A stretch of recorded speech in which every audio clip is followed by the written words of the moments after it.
जय मसीह की। मैं पास्टर राजेश गार्डिया और मेरी पत्नी अनीता गार्डिया, और हम लोग आज एक गीत गा रहे हैं, और वो रेवरेंड उदित सोना के द्वारा लिखा गया गीत है। और हमें ये सौभाग्य मिला कि हम उनके लिखे हुए गीत को गाएं, और हम उनके गीतों को बहुत पसंद करते हैं। रेवरेंड उदित सोना को बहुत ही पसंद करते हैं, बहुत ही प्यार करते हैं, और उनके गीतों में बहुत ही अच्छा भाव है, बहुत ही अच्छे शब्द हैं और प्रेरणा मिलती है, और इसलिए हम इन गीतों को गाते हैं। ये हम जो गीत गा रहे हैं, हम तो जलते दीप हैं। प्रभु यीशु मसीह ने कहा, मैं जगत की ज्योति हूँ, तुम जगत की ज्योति हो। तो हम सचमुच में उसके दीप हैं, उसकी ज्योति हैं, और हम दुनिया को, संसार को ज्योति देना ये हमारी जिम्मेदारी है। तो इसी भाव के साथ हम इस गीत को गाने जा रहे हैं।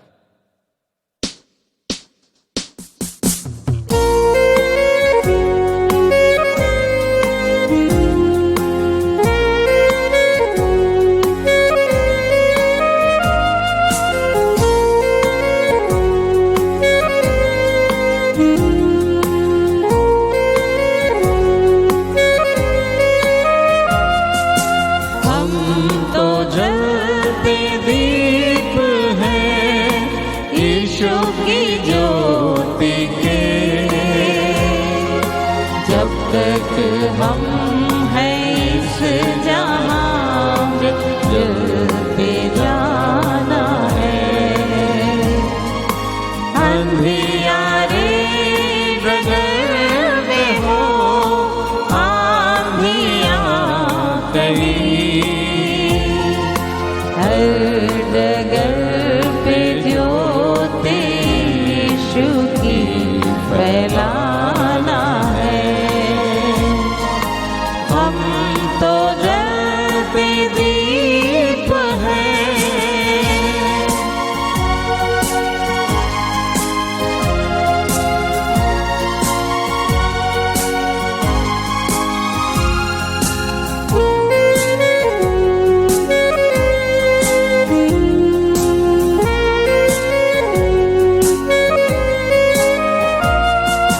जलना जिंदगी हमारी यीशु के लिए, जिसने दाग हर गुनाह के मेरे धो दिए, जिसने सूली पे जलाई ज्योति प्रेम की, वो ही ज्योति आज मेरे दिल में जल रही। कोई भटका हो डगर पे बेपनाह सा, आज सूली के तले उसे बुलाना है। हम तो जलते दीप हैं।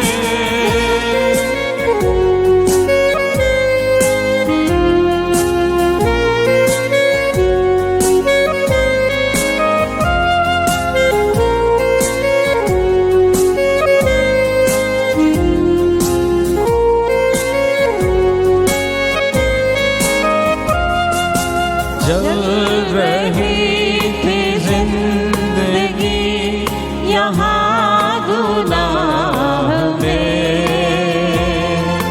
यीशु ने हमको ले लिया अपनी पनाह में। दे रहा आवाज़ सबको, आओ मेरे पास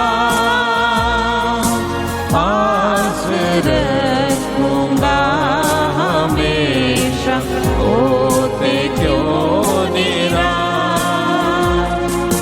जिसने पाया है हमें दे के अपनी जान, उस मसीह की ज्योति हर कहीं फैलाना है।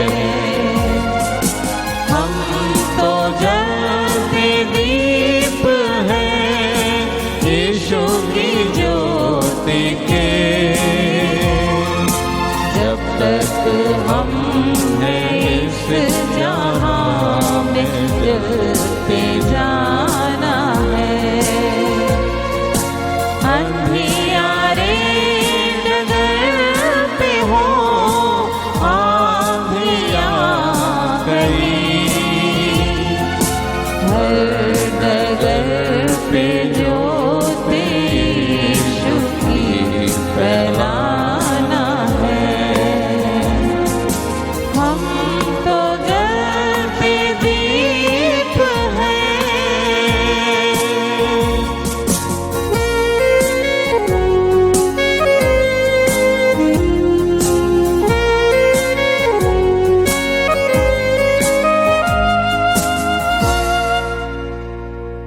Thank you. तो आमंत्रित करता हूं कि आज हमारे लिए जीवन की रोटी परोसें पादरी विवेक उपाध्याय। आप सभी को जय मसीह की। क्या मेरी आवाज आ रही है?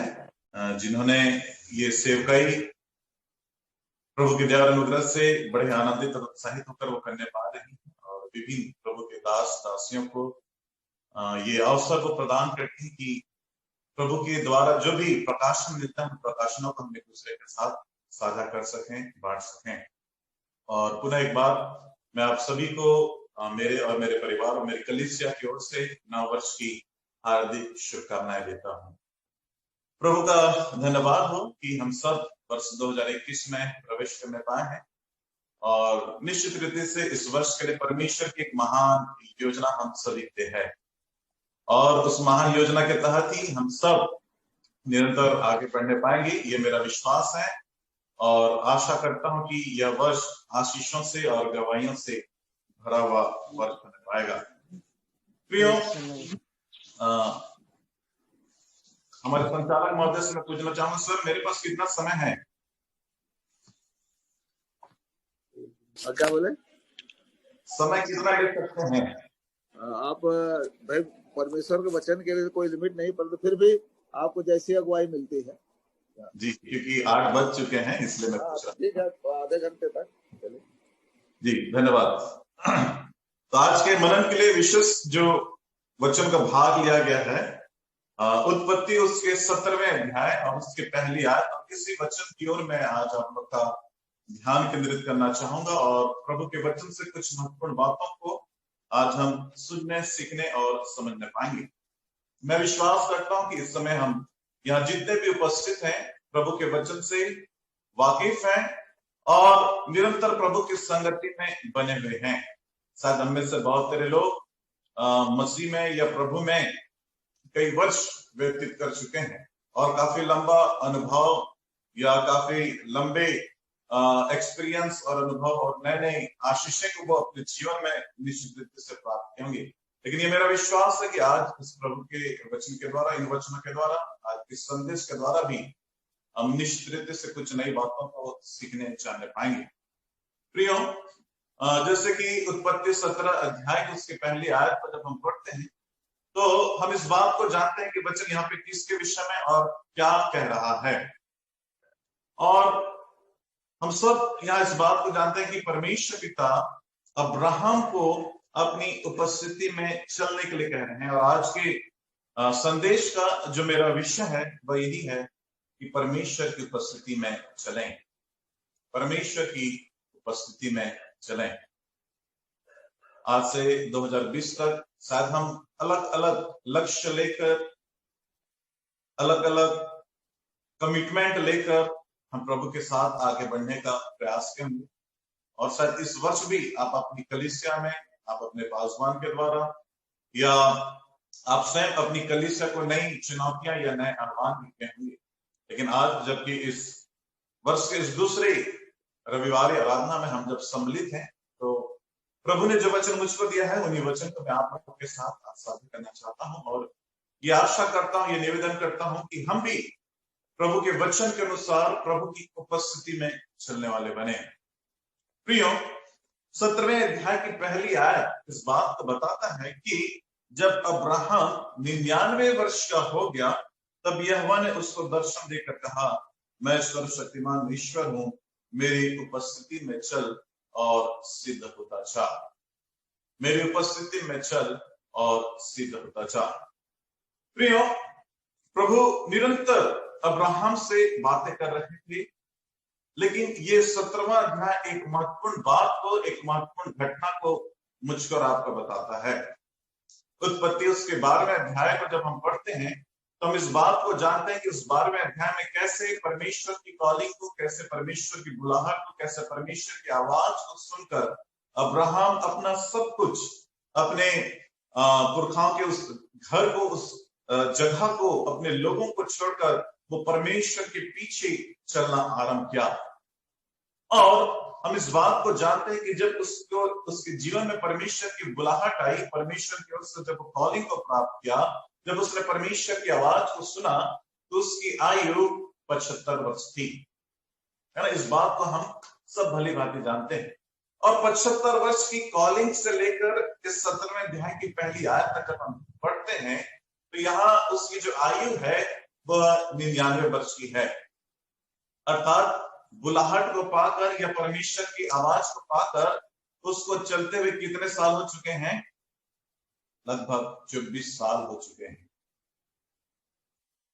24 साल अपने जीवन में परमेश्वर की बुलाहट को सुनने जानने के बावजूद भी आज भी अब्राहम के जीवन में कुछ कमी है। आज भी उसके जीवन में वो प्रतिज्ञाएं पूरी नहीं हुई हैं। आज भी परमेश्वर उसको कुछ नई बात बताने जा रहे हैं। और प्रभु जो सबसे महत्वपूर्ण बात करते यही कहते कि अब्राहम मेरी उपस्थिति में चल और सिद्ध होता जा।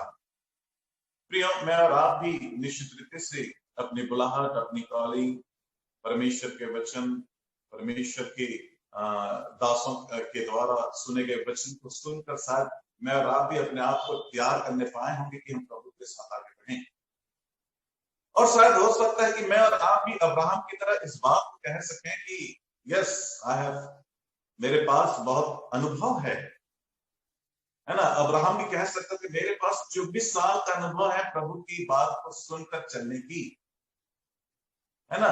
शायद मैं और आप भी अब्राहम की तरह इस बात को कह सकते हैं कि मैं तो फलाने 30 साल से, मैं तो 20 साल से, मैं तो 40 साल से प्रभु की बुलाहट को सुनकर आ रहा हूं या आ रही हूं।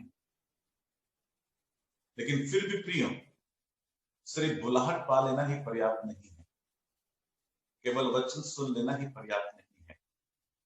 आज प्रभु का वचन मुझको और आपको इस बात को बताता है कि उसकी उपस्थिति में चलना भी अनिवार्य है।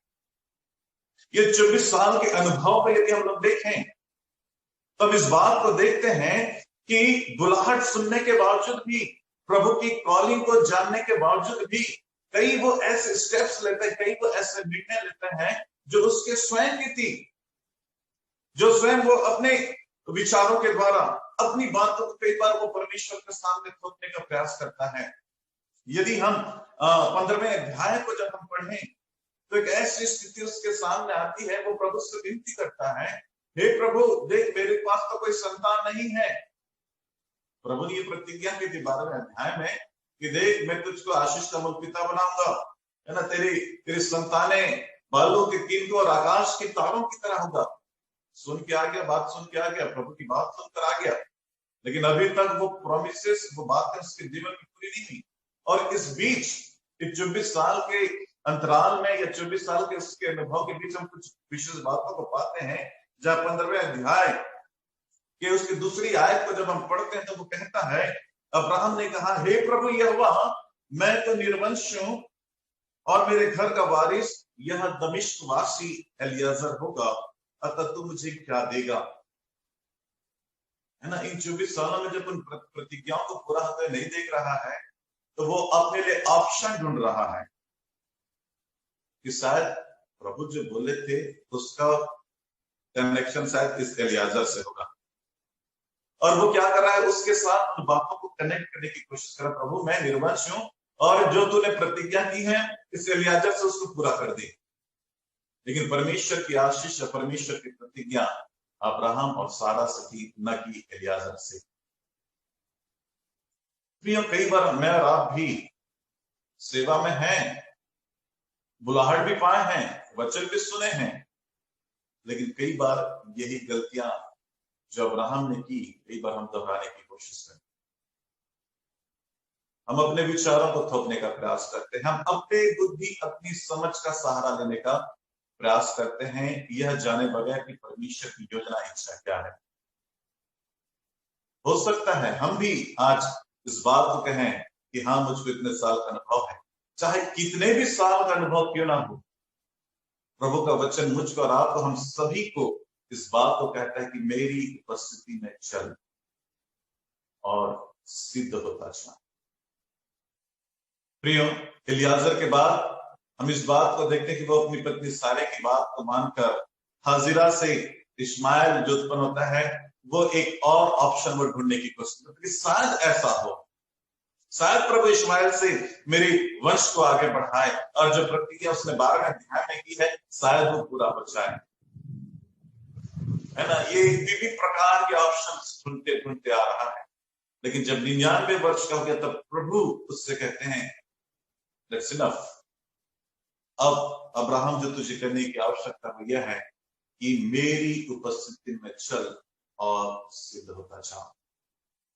प्रियो, जब हम 17वें अध्याय के बाद आगे जब हम अब्राहम के जीवन को जब हम पढ़ते हैं या देखते हैं, तो इस बात को पाते हैं कि जब वो परमेश्वर की उपस्थिति में चलना आरंभ करता है, अद्भुत आशीषें उसके जीवन में पूरी होने लगती हैं, परमेश्वर की प्रतिज्ञाएं उसके जीवन में पूरी होने लगती हैं, प्रभु के द्वारा दी गई वो आशीषें पूरी होने लगती हैं। प्रोफेसी शायद हुई होंगी, शायद बहुत सारी बातें हुई होंगी, लेकिन आज भी कुछ आशीषें मेरे और आपके जीवन में आने से रोक रही। मलाकी की पुस्तक हम सब पढ़ते हैं, जानते हैं कि प्रभु उन बंधनों को, उन रोकने वाली ताकतों को भुड़कने वाला परमेश्वर है, डांटने वाला परमेश्वर है। और वो प्रभु आज मुझको और आपको इस बात कहता है कि हम उसकी उपस्थिति में चलना सीखें।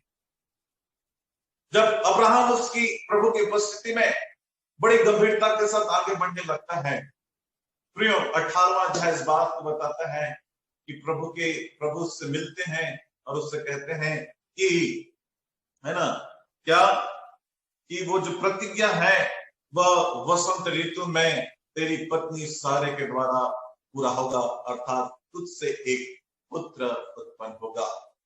सिर्फ इतना ही नहीं, जब प्रभु की उपस्थिति में वो जब चलना आरंभ करता है, जो भेद भरी बातें हैं, प्रभु उन भेद भरी बातों को प्रकट करता है ना। 18वें अध्याय के पद 16 से जब हम आगे पढ़ते हैं तो हम इस बात को जानने पाते हैं प्रियो कि प्रभु 17वीं आयत में कहते हैं, 18 का 17 में, तब यहोवा ने कहा, यह जो मैं करता हूं उससे क्या अब्राहम से छिपा रखूं? कौन सा काम? सदम और अमोरा को नष्ट करने की। ये बात सिर्फ प्रभु जानते थे, लेकिन 17वीं आयत इस बात को कहता है कि ये जो मैं करने जा रहा हूं, क्या मैं उसको अब्राहम से छिपा रहा हूं? नहीं। जब वो उपस्थिति में चलता है, प्रभु उस बात को भी रिवील करते हैं, उसके सामने उस बात को प्रकट करते हैं। प्रियो, इस नूतन वर्ष में प्रभु का वचन मुझको और आपको इस बात के लिए प्रेरित करता है कि चाहे कितने साल का अनुभव हमारे जीवन में क्यों ना हो, प्रभु की उपस्थिति में हम चलने वाले बने। और वो आशीषें जो यदि अब तक हमारे जीवन में आने से रुकी हैं, वो प्रतिज्ञाएं जो अब तक हमारे जीवन में पूरी नहीं हुई हैं, वो प्रभु की उपस्थिति में चलने के द्वारा पूरी होने पाए। वो आशीषें मेरे और आपके जीवन में पूरी होने पाए, वो भेद भरी बातें मेरे और आपके जीवन में प्रभु प्रकट करने पाए। कितना अद्भुत लगता है ना। जो हमारा क्लोज है, खास करके पति अपनी सीक्रेट्स को, पत्नी अपने उन सीक्रेट्स को क्या करते हैं, दोनों एक दूसरे के साथ साझा करते हैं। कहने का तात्पर्य यह है कि हम जिससे ज्यादा प्रेम करते हैं, उनके साथ हम अपनी बातों को साझा भी करते हैं, शेयर करते हैं। और यही बात आज अब्राहम के जीवन में पूरी हो रही है, जब वो परमेश्वर की उपस्थिति में चलना आरंभ करता है। प्रियो, दूसरी बात जो हम वचन से देखने पाएंगे, मैं कुछ उदाहरणों को आज आप लोग के साथ साझा करना चाहूंगा। कुछ ऐसे उदाहरण जिसको कई बार शायद हम पढ़े होंगे, प्रचार किए होंगे, है ना। और जैसे मैंने पहले भी इस बात को कहा कि हम सभी वचन से वाकिफ हैं, इसलिए कोई मैं नई बात नहीं, लेकिन मैं रिवाइव कर रहा हूं, फिर से पुनरावृत्ति कर रहा हूं, या कहना चाहिए कि पुनः स्मरण दिला रहा हूं। प्रियो, जो दूसरी बात है, निर्गमन उसके 33वें अध्याय और उसके पद संख्या 14 से लेकर 16 तक जब हम पढ़ते हैं तो प्रभु के वचन में यहां इस प्रकार लिखा हुआ है, यहोवा ने कहा, मैं आप तेरे साथ चलूंगा और तुझे विश्राम दूंगा। उसने उससे कहा, यदि तू आप ना चले तो हमें यहां से आगे ना ले जा। यह कैसे जाना जाए कि तेरे अनुग्रह की दृष्टि मुझ पर और अपनी प्रजा पर है? क्या इससे नहीं कि तू हमारे संग संग चले, जिससे मैं और तेरी प्रजा के लोग पृथ्वी भर के सब लोगों से अलग ठहरे। जिससे मैं और तेरी प्रजा के लोग पृथ्वी भर के सब लोगों से अलग ठहरे। प्रिय, ये जो दूसरी बात है, ये एक प्रार्थना है, एक निवेदन है मूसा की। और इस निवेदन, इस प्रार्थना को हम सब भली भांति जानते हैं, है ना, कि जब इस्राएली उस सोने के बछड़े को बनाकर प्रभु को क्रोधित करते हैं, तो ये 33वां अध्याय के आरंभिक वचनों को जब हम पढ़ते हैं तो प्रभु कहता है कि मैं अब आप तुम्हारे साथ ना चलूंगा, कहीं क्रोध में आकर मैं तुम्हें नाश ना करूं, लेकिन मेरा दूत तुम्हारे आगे आगे चलेगा। ऑप्शन था इस्राएलियों के पास कि प्रभु नहीं तो उसका दूत उनके संग संग चले। लेकिन मूसा की क्या प्रार्थना है? नहीं प्रभु, यदि तू आप हमारे साथ ना चले तो हमें यहां से आगे ना ले जा। वो परमेश्वर की उपस्थिति को मांगता है अपने लिए और परमेश्वर की प्रजा के लिए, कि प्रभु जब आप चलेंगे तभी हम यहां से आगे बढ़ेंगे। कई बार हम सेकंड ऑप्शन को चुनने का प्रयास करते हैं, है ना। ठीक है, प्रभु नहीं है, प्रभु ठीक है, कोई बात नहीं, आपका दूत तो हमारे साथ है। भजन 34 को तो याद करते हैं प्रभु कि उसके डरवैयों के जोर उसके दूत छावनी किए हुए रहते हैं। यस, उसके दूत छावनी किए हुए रहते हैं। यहां पर भी ये ऑप्शन था इस्राएलियों के पास कि मैं नहीं, मेरा दूत तुम्हारे संग संग चलेगा। लेकिन मूसा क्या कहता है? नहीं प्रभु, हमें तो सिर्फ आपकी उपस्थिति चाहिए। जब आप हमारे साथ चलेंगे तभी हम आगे बढ़ेंगे। प्रिय, प्रभु की उपस्थिति में जब हम आते हैं, जो दूसरी प्रमुख बात है, हमारा जीवन औरों से अलग होता है।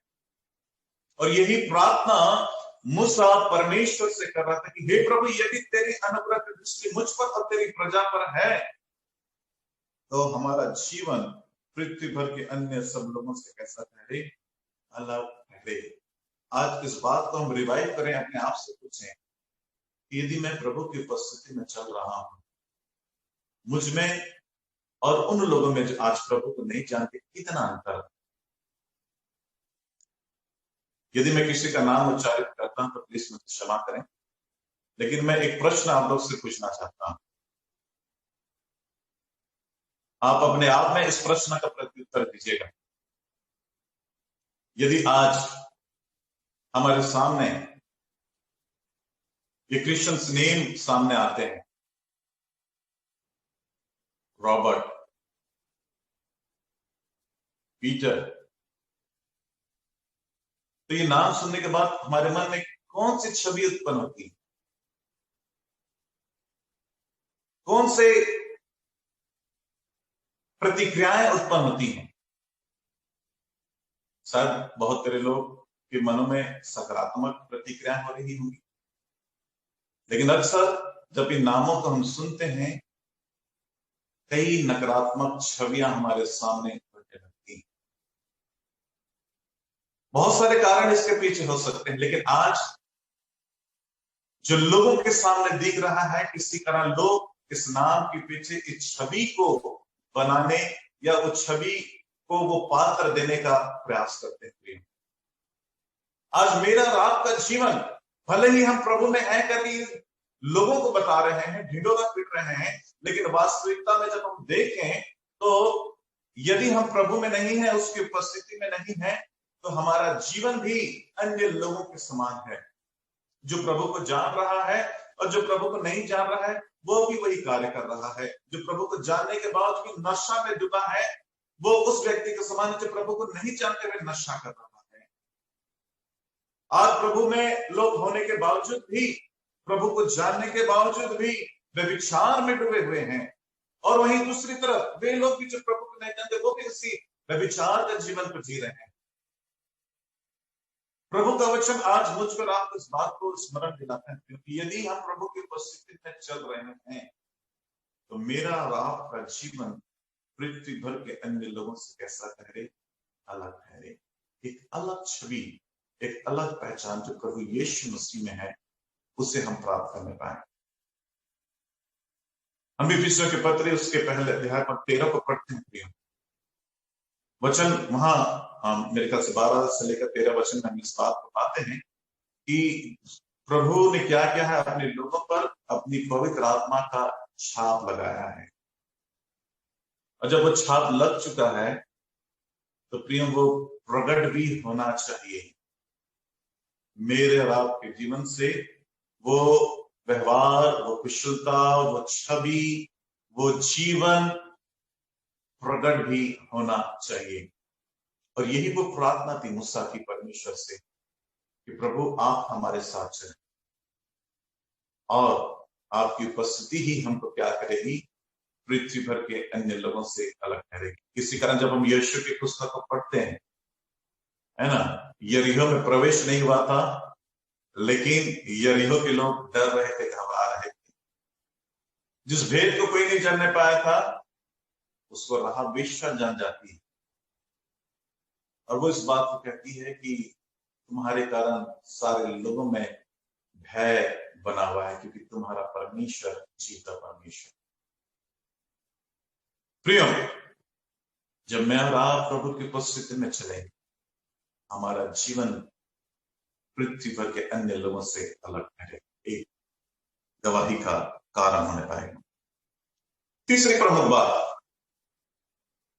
प्रमुख बात हम लोग देख लें, दूसरा इतिहास उसके 17वें अध्याय को हम निकालें, 2 क्रॉनिकल्स चैप्टर 7, और उसके कुछ पदों को 17 चैप्टर को हम देखेंगे। कुछ प्रमुख पदों पर हम ध्यान केंद्रित करेंगे।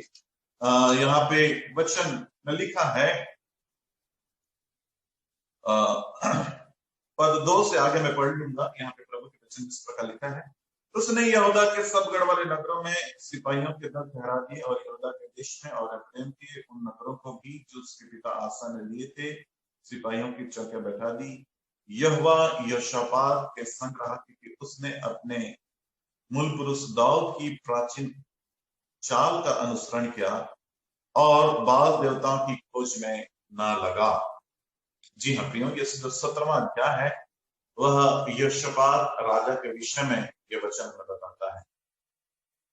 और अक्सर जब हम इस्राएल के राजाओं का जब हम जिक्र देखते हैं तो हम इस बात को पाते हैं कि इस्राएल और यहूदा के राजाओं का अक्सर हम जिक्र देखते हैं तो इस बात को पाते हैं कि अक्सर उन राजाओं के लिए, कुछ राजाओं को छोड़कर अक्सर जितने भी जो राजा हैं उनके सामने एक इस प्रकार का इंट्रोडक्शन हम पाते हैं।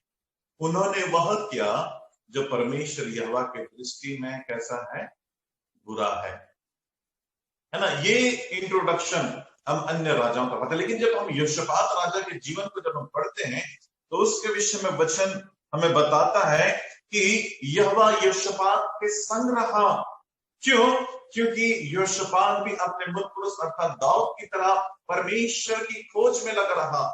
वो निरंतर परमेश्वर की उपस्थिति में आने के लिए तैयार होता रहा। और उसके विषय में वचन बताता है प्रियो, पद 6 को जब हम पढ़ते हैं तो वो वचन बताता है कि यहोवा के मार्गों पर चलते चलते उसका मन मगन हो गया। वो आनंदित होकर, खुश होकर, दबाव में नहीं। कि आज की इस मीटिंग में नहीं जुड़ेंगे तो सोना सर क्या नहीं, वो आनंदित होकर, खुश होकर क्या होता था, प्रभु की उपस्थिति में चलता था। मालूम प्रिय, जब हम प्रभु की उपस्थिति में चलते हैं तो अद्भुत और आश्चर्य के कार्य हमारे जीवन में होते हैं, वो आशीषें मिलती हैं, वो भेद प्रकट होते हैं, साथ ही साथ हमारा जीवन औरों से अलग होता है और हम औरों को प्रभु के वचन की सेवा के लिए तैयार करने पाते हैं। मैं जब यहोशापात के जीवन को पढ़ता हूँ, देखता हूँ, तो मुझको एक बहुत अच्छी बात, एक अद्भुत बात सीखने और जानने के लिए मिलती है, जिसका वर्णन पद 7 से 17वें अध्याय के पद 7 से जब हम आगे पढ़ते हैं तो वहां पर हम इस बात को पाते हैं। वहां पर लिखा है, उसने अपने राज्य के 3रे वर्ष में बेनहिल, ओबद्याह, जकरिया, नतनीएल और मिकायाह नामक अपने हाकिमों को यहूदा के नगरों में शिक्षा देने को भेज दिया। पद 9 कहता है, अतः उन्होंने यहोवा की व्यवस्था की पुस्तक अपने साथ लिए हुए यहूदा में शिक्षा दी, वरन वे यहूदा के सब नगरों में प्रजा को सिखाते हुए घूमे। प्रियो, इस राजा के समय काल में यदि मैं साधारण शब्दों में कहूं तो यहूदा में बाइबल टीचिंग हो रही है, व्यवस्था की टीचिंग हो रही है। और यहोशापात राजा ने कुछ लोगों को उसके लिए तैयार कर लिया है, जैसे कि 7वीं आयत में हम पढ़े, बेनहिल, ओबद्याह, जकरिया, नतनीएल और मिकायाह, ये सब लोग वचन को सिखाने में लग गए। जब मैं और आप प्रभु की उपस्थिति में चलते हैं, हम नए लोगों को प्रभु के वचन के लिए, नए लोगों को प्रभु की सेवकाई के लिए तैयार करने पाते हैं। पॉलाइन मेथड, पौलुस की शिक्षा को हम सब स्मरण करते हैं कि पौलुस जहां भी गया, जहां भी वो वचन की सेवकाई किया, जहां भी वह कलीसिया की स्थापना किया, अक्सर हम इस बात को देखते हैं कि वहीं से एक नए सेवक को उसने तैयार भी किया।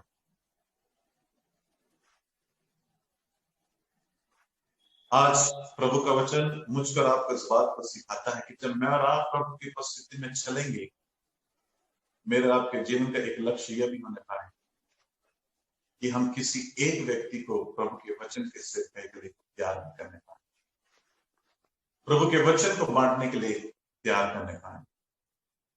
मैं बड़ाई करने के लिए या प्रशंसा करने के लिए इस बात को नहीं कहूंगा, लेकिन मैं सोना सर के जीवन, रेवरेंड उदित सोना सर के जीवन से मैं इस बात को देखने पाता हूं कि वे औरों को प्रोत्साहित करने के लिए हमेशा तत्पर रहते हैं, और मैं उसका एक उदाहरण भी हूं। और मेरे जैसे साथ और भी अनेक उदाहरण आज से कई में बने होंगे। प्रियो, जब मैं और आप प्रभु की उपस्थिति में चलना सीखेंगे, हम नए लोगों को प्रभु के वचन की सेवा के लिए तैयार भी करने पाएंगे। और आज प्रभु का वचन यही मुझको आपको सिखाता है कि इस 2021 में क्या हम किसी ऐसे प्रिय भाई को, क्या एक ऐसी प्रिय बहन को उस वचन की सेवा के लिए तैयार करने पा रहे हैं। चौथी और अंतिम बात कहकर मैं समाप्त करूंगा, आधे घंटे होने वाले हैं। दानियेल की पुस्तक उसके 6वें अध्याय और उसकी 10वीं आयत, उसकी 20वीं आयत और उसकी 26वीं आयत को हम पढ़ लेंगे। दानियेल उसके 6वें अध्याय और उसकी 10वीं आयत में वचन इस प्रकार कहता है, जब दानियेल को मालूम हुआ कि उस पत्र पर हस्ताक्षर किया गया है, तब वह अपने घर में गया, जिसकी उपरोटी कोठरी की खिड़कियां यरूशलेम की ओर खुली रहती थी, और अपनी रीति के अनुसार जैसा वह दिन में 3 बार अपने परमेश्वर के सामने घुटने टेककर प्रार्थना और धन्यवाद करता था, वैसा ही तब भी करता रहा। 20वां वचन कहता है, जब राजा गड्ढे के निकट आया, तब शोक भरी वाणी से चिल्लाने लगा और दानियेल से कहा, हे दानियेल, हे जीवते परमेश्वर के दास, क्या तेरा परमेश्वर जिसकी तू नित्य उपासना करता है तुझे सिंहों से बचा सका है। दानियेल के जीवन से मैं और आप सब वाकिफ हैं,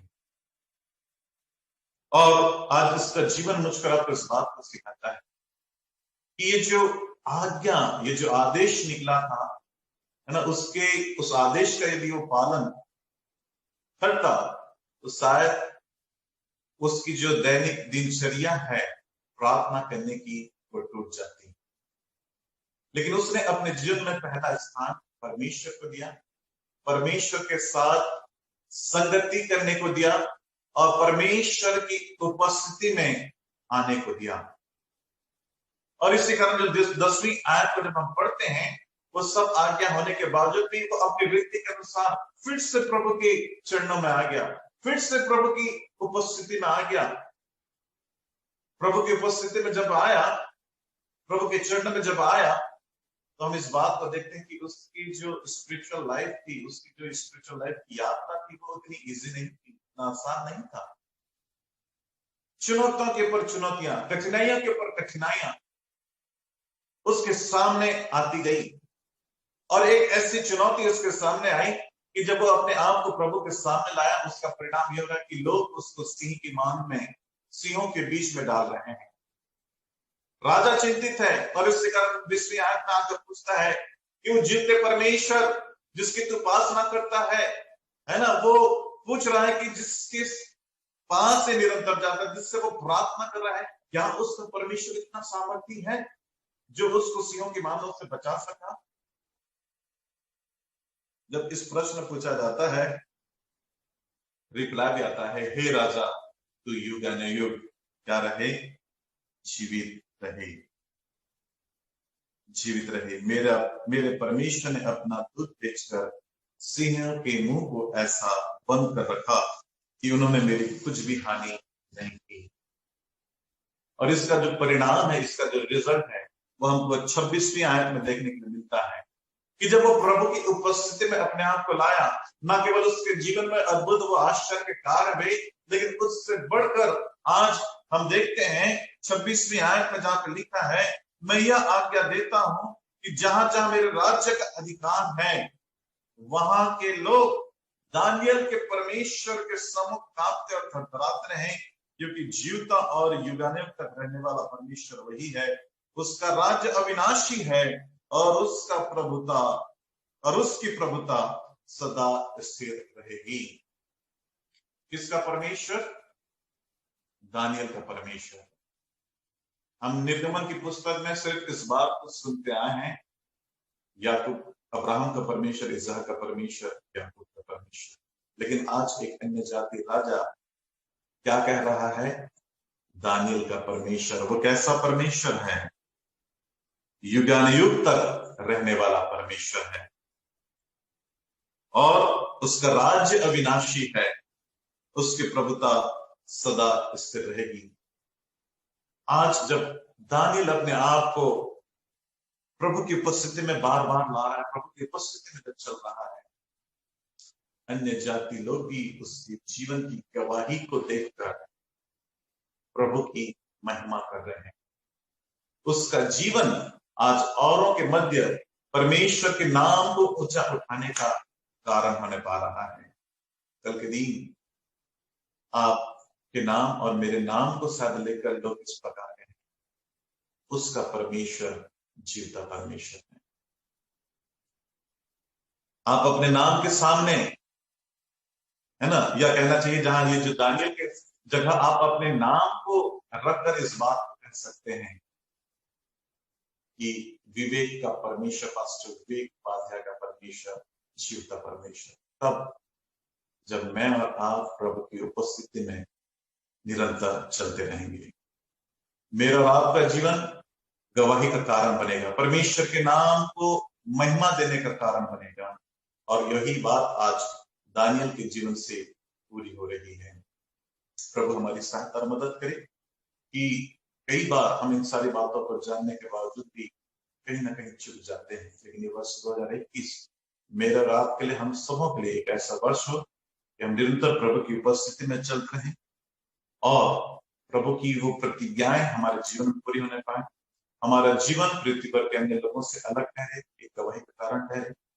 हमारे जीवन से नए लोग वचन की सेवकाई के लिए तैयार होने पाए और हमारे जीवन परमेश्वर की महिमा करने का कारण होने पाए। प्रभु इस वचन के द्वारा हम सबको बहुत आशीष प्रदान करे। आइए हम एक छोटी सी प्रार्थना करेंगे। धन्यवाद धन्यवाद धन्यवाद महान जीवित और सामर्थ्य परमेश्वर पिता, बड़े दीनता नम्रता पूर्वक प्रभु हम आपके चरणों की समीपता में आते हैं, धन्यवाद देते हैं पिता इस समय के लिए। विशेष करके हम धन्यवाद देते हैं आपके पवित्र वचन के। पिता, इस वचन के द्वारा जब आपने हमसे बातचीत की है और जब मेरे प्रिय भाई बहनों ने इन वचनों को सुना है, आपके वचन को ग्रहण किया है, यीशु मसीह के नाम से वचन हरेक के हृदय मनों में 100 गुना फैलाने पाए। पिता, मैं विनती करना चाहता हूं कि हर एक प्रिय भाई बहन आपकी उपस्थिति में चलने वाले बन जाए। हाँ पिता परमेश्वर, वो अद्भुत आशीष, वो अद्भुत प्रतिज्ञाएं हर एक प्रिय भाई बहन के जीवन में पूरी होने पाए। पिता परमेश्वर, ओ पिता, एक ऐसा जीवन जो अन्य लोगों से, वो संसारिक लोगों से अलग ठहरे। हाँ पिता, एक ऐसा जीवन जो औरों को आप में, आपके वचन में आगे बढ़ाने के लिए प्रेरित करे। एक ऐसा जीवन जिससे देखकर लोग प्रभु आपकी बड़ाई, आपकी प्रशंसा करें। हाँ पिता परमेश्वर, इस वचन के अनुसार हर एक प्रिय भाई बहन पिता परमेश्वर आपके वचन के अनुसार ज्ञान रखें, आपकी उपस्थिति करें, आपकी उपस्थिति में चलते हुए ये हर एक बातें हर एक प्रिय भाई बहन के जीवन में पूरी होने पाए, मेरे जीवन में पूरी होने पाए, हम सबों के जीवन में पूरी होने पाए। पिता, आप ऐसे दया करें, दया करें। पिता, आपने हमारी अगुवाई की, सहायता, मदद की, अपने वचन के द्वारा हमसे बातचीत की। इस बात के लिए हम आपको धन्यवाद देते हैं। धन्यवाद के साथ इस विनती को हम अपने उद्धार करता हूं यीशु मसीह के पवित्र और सामर्थ्य नाम में होकर मांगते हैं, दुनिया में, आमीन।